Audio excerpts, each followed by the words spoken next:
My name is Arieh Smith, but you might know me better by my Chinese name, Xiaomanyc. And yes, it does mean little pony. I'm a YouTuber and polyglot living in New York City. When I want to travel the world but don't have the time or money for it, I instead head to Queens, which is home to at least 138 languages.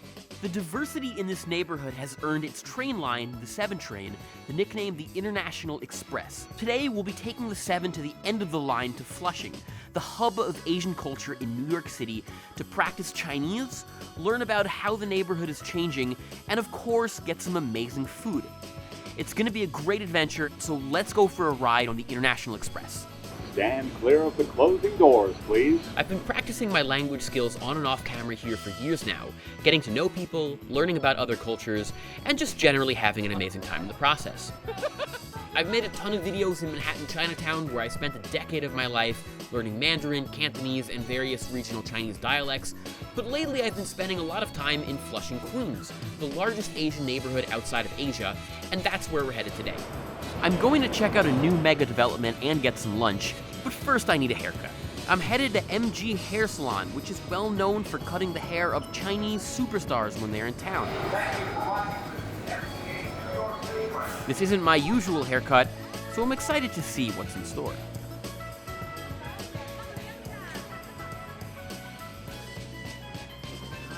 Hello, Tina. 你好。Hello, 你好，我是Xiaomanyc。我这里有。Leo， 我的头发乱成什么样子了？我会觉得像这些可能会偏向于对这种的我很喜欢。来吧。平常呢，我剪个头发，我会去，就是我家附近有一个福州人开的5块钱这种理发厅。他们跟你说福州话吗？对呀，我是跟他们学的福州话呀。跟他们学的福州话。对。we see 福州人呢。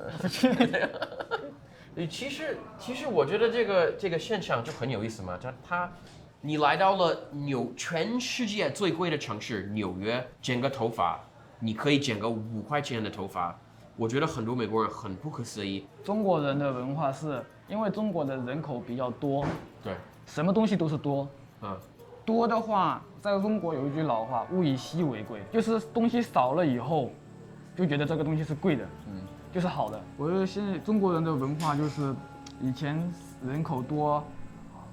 开的店也多，对，为了生活，他们把价格，因为价格很实际啊，每个人都是这样子，对，你便宜我就去你这里去做，对吧？西方人的话比较，在我眼里，我可能觉得他们会比较传统，他没有的大的改变，就像男生来说的话，我听了好多客人了，就是白人，对，或者去那种 barber shop 啊，去美国人的店里面去剪头发，他们只会问 number one, number two, number three。对，他们不会用，就是有一排老照片，他就我要个。对。哎，你什么时候开始剪头发？刚开始也不巧合吧，就我高中没毕业，被老师赶出来了，读书不好赶出来了。家里人叫我说你去学手艺吧。给了我3个选择：厨师、修车、美发。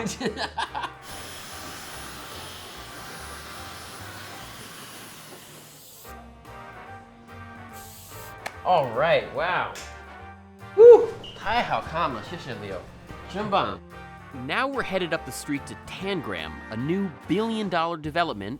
Yes, that's billion with a B, to speak with project leads Helen and Alex about the neighborhood's newest addition. But this isn't your typical mall, or even a mall at all.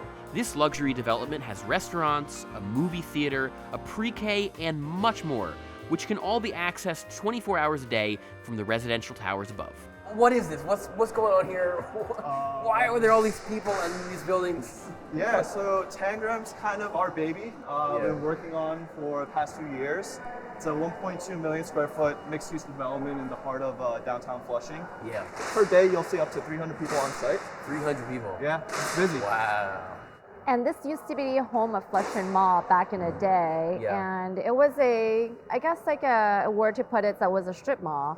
And at that point, maybe the market was sort of befitted that sort of concept. Right. But right now, you know, as developers of this project, we wanted Tangram to be forward-thinking, and we wanted to reinterpret that and bring us into like the 21st century, so to speak. It's our reinterpretation of what a successful mall in an Asian American community could be. Yeah. I think malls in like American culture have this sort of like perception a little bit of being like a little bit outdated or a little bit unfashionable now. In Asia, it's totally different. I think that certainly inspired us to do this project because it's very similar to large complexes in Asia, is that you live above the retail, you can access the retail 24/7. Why Flushing? New York City is the melting pot of the United States, arguably. Queens is at the epicenter of that with the most languages spoken in the entire 5 boroughs. And I really do believe that we're at the center, at the heart of that diversity, that soul. But at the same time, you know, in Asian culture, we're very true to our original roots. So whether it's with cuisine or language or cultural traditions, we try to stay authentic to that. I also do want to say that we're trying to change the stereotype or the traditional way of thinking what a Chinatown is. Right. I think Flushing is way beyond that. There's Koreans, there's Vietnamese here, there's Indians, all kind of aggregates here. When we visited, much of the building was still under construction, but since then, shops have begun to open and they're already attracting a lot of customers. Sit in a birdcage if you want. That's amazing. It's so like Lao Beijing, you know? You know those pieces of brick that you saw outside? They've been aged 30, 40 years minimum. Really? Because they wanted to create that authentic hutong. Wow, this look. is so cool. Yeah. It's like a Beijing alleyway. But what's awesome is that we're creating, like I said, the intersection between old and new. So you have the hutong that represents old China, and then you have the new China, which is very modern, very advanced. And at the same time, at the intersection of that, really good food. Whoa. Wow. We need a squat rack here. Okay, ready? It's gonna be embarrassing. No. It's crazy to see everything Tangram has to offer, and I can't wait for more stores to open up. Now it's time to see the other half of Tangram, the residential side, and learn from agents Eunice and Kevin what commercial developments like this mean for the neighborhood. Hi. Welcome. Wow. Hello. Nice to meet you. I'm Arieh. This is incredible. Look at this. Welcome to the penthouse. Thank you. This is our largest unit in the whole building. Also our most expensive one. Most expensive. You are in the market to buy, right? It's actually one of my favorite pastimes is looking at real estate that I can't afford. Okay. So, What a great hobby. And what's the listing price? The listing price is around $3 million. Ooh, okay. I'm gonna have to save up for a few more years, but maybe one day. We'll start with the kitchen. I get the grand tour, and it is impressive. But what's even more impressive is that most of the apartments here have already been sold. If the high prices and even higher demand can tell you anything, it's that there is a growing upscale real estate market in Flushing, Queens. Everything's touchscreen, so you can control What's a touchscreen? One that rivals the luxuries and price points of Manhattan. We're a far way away from the humble beginnings of the first Taiwanese immigrants that came to Flushing in the 1970s. So we actually built in a little hidden nook for, when you want to just kind of go there. A nook. Or take a little call back there without anyone knowing. I love nooks. Nooks are my favorite. Wow. Oh, that's a little secret. Look at that. Just sit down, enjoy the world. Wow. Study languages. So Flushing 20 years ago was like, not like, we're in a $3 million penthouse right now in the middle of downtown Flushing. 20 years ago, would this have been possible? No. So what happened? Like, what's going on? The U.S.-Chinese relations over like the last 10 years propelled a lot of Chinese transnational entities and businesses to come through to America. Yeah. And Flushing is so conveniently located to LaGuardia Airport and JFK. Right. So a lot of that international business started flooding into Flushing, and then that kind of propelled the growth here. And then at the same time, more recently, we have a lot of domestic investment firms who are looking to even help build more in elevate the skyline of Flushing. I mean, you can only imagine like in 20 years, like, is it going to be like another downtown Manhattan with like skyscrapers everywhere? Absolutely. Maybe, yeah. There's like massive, hyperdrive towers all covered in like neon and purple. Oh yeah, Blade Runner. Yeah, exactly. Blade Runner. That's what I want. I want Blade Runner in Flushing. Can we get that? Seeing Tangram and the future of living in Flushing is exciting. It's not so much East meets West as it is its own unique thing. Finally, it's time for some lunch. I'm going to Xiang Hotpot in the New World Mall, literally right next to the 7 train. This mall has tons of great Asian foods and businesses, but today I'm here to learn about hot pot, a food that in China is as ubiquitous as cheeseburgers are in America, maybe more. I'll be eating with one of the managers to learn the tips, tricks, and history of hot pot, and hopefully having some tripe along the way. 你好，小马。哎，你好 ，Lucas，怎么样？非常非常。哇，好香啊！这个是火锅，火锅是什么？火锅其实是这个火锅话是中国的一个比较传统的一个美食。它这个当时我们中国人，它作为火锅话，其实就是像和朋友之间吃饭一起分享所有的美食在一起，然后在锅里面煮。但是你知道吗？每次吃我融入了中国文化很多年，但是每次吃火锅，对我来说都是个挑战。这样讲有点尴尬，但是有一些问题，就是首先呢，当然是它的辣度，但是其次呢，我应该是我不太懂怎么吃，都是一个很有讲究的一个过程。你告诉我们专业人士怎么吃？肉的话，咱们先吃这种现爆的这种牛肉卷和羊肉卷。它就是切得很薄很薄的嘛。对，很薄的。然后涮起来15秒钟就好。15秒钟。对，就很快煮好了。对，很快就好。然后直接吃。对，然后这边是调料，可以拌一下。这个是四川特色吧？四川特色，可以试一下。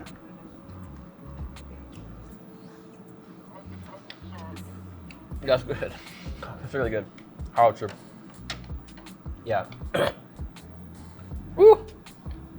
有一点点辣，有一点点辣，很好吃这个东西。其实呢，每次跟美国朋友解释，我都会说，这个火锅呢，在中国的地位，它就差不多相当于这美国的汉堡啊，美国的披萨。这个就是因为朋友嘛，朋友聚会，所以，因为现在对于中国来说的话，其实大街小巷话都有很多很多的火锅店，这个属于是。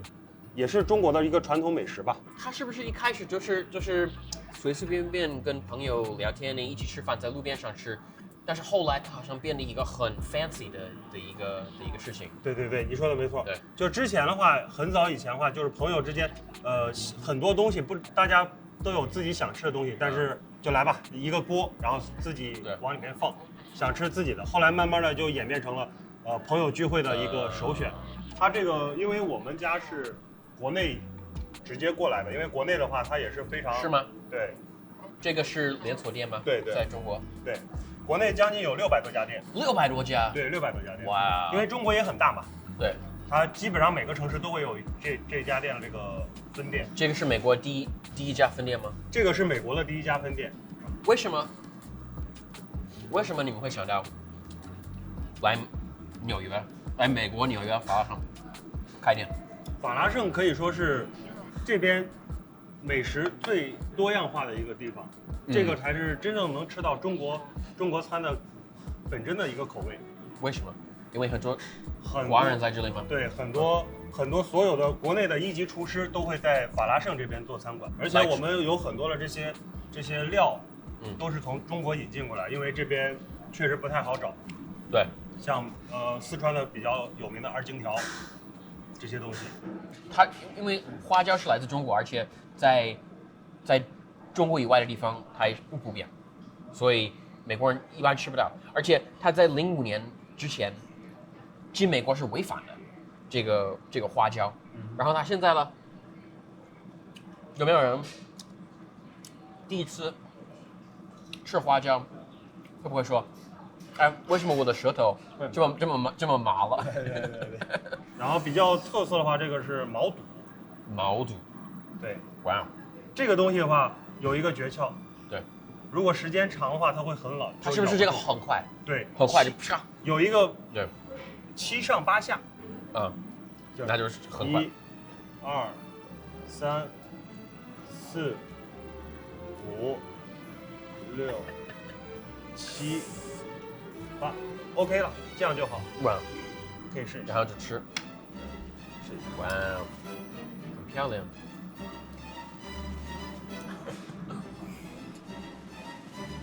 你这个经历还是挺特殊的。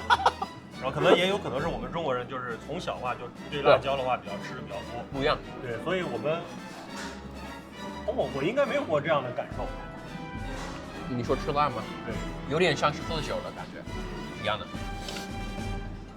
对，开始，我连现在就开始辣一点了。我也感觉，它这边的食物应该是全美国你能找到最地道的中餐。对，然后，但是这里而不是这个唐人街。每次我很喜欢给我的美国朋友们推荐来法拉盛这个地方，而不是曼哈顿的中国城，或是其他的地方。谢谢。他们绝对会感谢你的。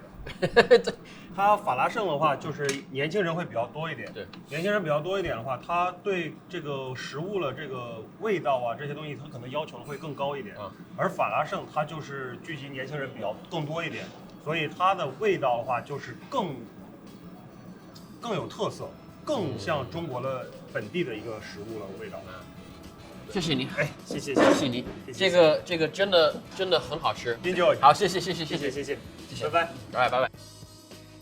This food is just plain good. Rich, diverse, and spicy, designed to be eaten with friends. It can be intimidating at first, but as we've learned today, once you know what you're doing, it is a fiery blast. Flushing itself is a lot like a hot pot. A unique broth, an interesting combination of ingredients and flavors, always bubbling, never resting. And of course, it's undeniably delicious. And it's not a monolith either. With its own Koreatown and other enclaves, Flushing provides almost unlimited opportunity for exploration. But like all adventures, this one has to end too, and it's time to go home, back to Manhattan on the International Express, and plan for the next one.